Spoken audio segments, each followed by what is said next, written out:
आजच्या घडीला की ॲक्टर्सने सोशल मीडियावरती प्रेझेन्स असणं किती गरजेचं आहे?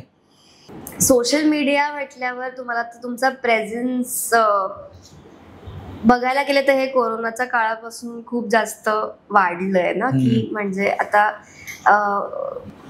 झालं असं आहे की तुम्ही सोशल मीडियावर तुमचे किती फॉलोअर्स आहेत त्या गोष्टीचा इतका सगळ्यांनी म्हणजे त्या गोष्टीला इतकं वर धरलंय आता की ज्यांच्याकडे ते नाही आहेत किंवा ज्यांना ते नाही करायचंय इंस्टाग्रामचं त्यांना पण ते करावं लागतं. म्हणजे मला अजिबात आवडत नाही पोस्ट करायला, मला अजिबात आवडत नाही माझ्या दिवसात काय चाललंय काय नाही. हा म्हणजे मी एखादा फोटोशूट केलेला असेल किंवा काहीतरी केलं असेल म्हणजे जे प्रोफेशनली मी कामं इकडे तिकडे करते त्या बाबतीत मला म्हणजे काहीतरी पोस्ट करायला मी करू शकते किंवा मला अगदी वाटलं मला एखादा डान्स करायचा किंवा एखादं काहीतरी मोनोलॉग म्हणायचा तर मी म्हणेन.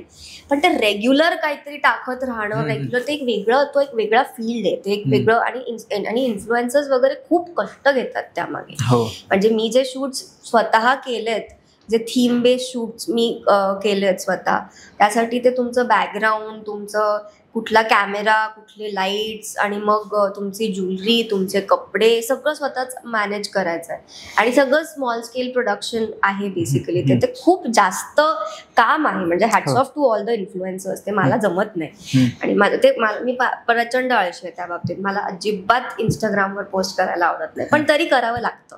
मध्ये मध्ये तुमचा प्रेझेन्स दाखवण्यासाठी तरी तुम्हाला करावं लागतं. मला तर कितीतरी मेसेजेस येतात की तुला लवकर बघायचंय, तर तू कुठला प्रोजेक्ट येणार आहे, जे मी एक ऑडियन्स बिल्ड केली आहे त्या सगळे ते ऑडियन्स. सो ऍटलीस्ट त्यांच्यासाठी तरी मला काही ना काहीतरी मध्ये मध्ये टाकायला लागतं की ओके मी आहे, हॅलो.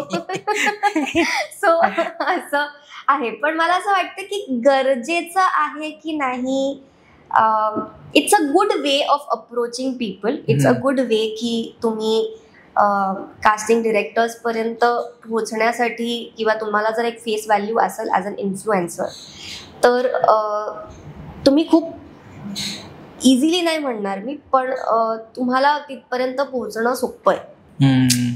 म्हणजे अगदीच आरामनगरला जाऊन लाईनीत उभं राहण्यापेक्षा जर तुम्ही इंस्टाग्रामवर घर बसल्या एवढ्या लोकांपर्यंत पोहोचताय आणि कास्टिंग डिरेक्टर्स तुम्हाला कॉल करतात, तर त्याच्याहून बेटर काय असू शकतं. सो इन अ वे फायदाच आहे. पण मग आता तुम्हाला जर असं वाटतंय की तुम्हाला या फील्डमध्ये फक्त पॉप्युलॅरिटीसाठी किंवा फेस व्हॅल्यूसाठी यायचंय किंवा ऍक्टर बनेंगे मस्त आणि मग बहुत सारे लोक आगे पीछे घुमेंगे, तसं जर असेल तर मग इन अ वे तुम्ही ह्या आर्ट फॉर्मला डिसरिस्पेक्ट करताय. सो ॲटलीस्ट ते तरी करू नका. म्हणजे तुम्हाला जर खरंच ऍक्टर व्हायचंय किंवा खरंच या आर्टला ह्या आर्टसाठी तुम्ही काही गोष्टी करताय किंवा ऑडिशन देताय, तर मग त्या आर्ट फॉर्मला पूर्णपणे जाणून घ्या किंवा तुमच्या स्वतःवर तुम्ही काम करा.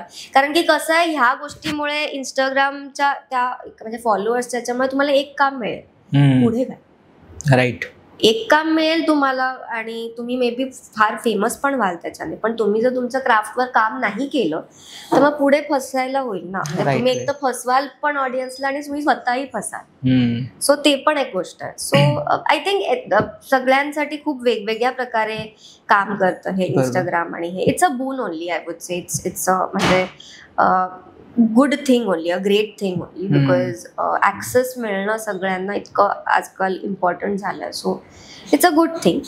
बट देन आमच्यासारखे लोक ज्यांना आईवडिलांनी सांगितलंय की आधी सांगायचं ते की काय नाही, काही पोस्ट करू नको, काहीतरी करू नको, इतकं अवघड होतं ते. आता तिथून इथे यायचं की आता सगळं पोस्ट कर बाई, ते होत नाही. आणि मला असं होतं की नाही, मला नाही पोस्ट करायचं, मला नाही सांगायचं मी दिवसभरात काय करते. It's my on personal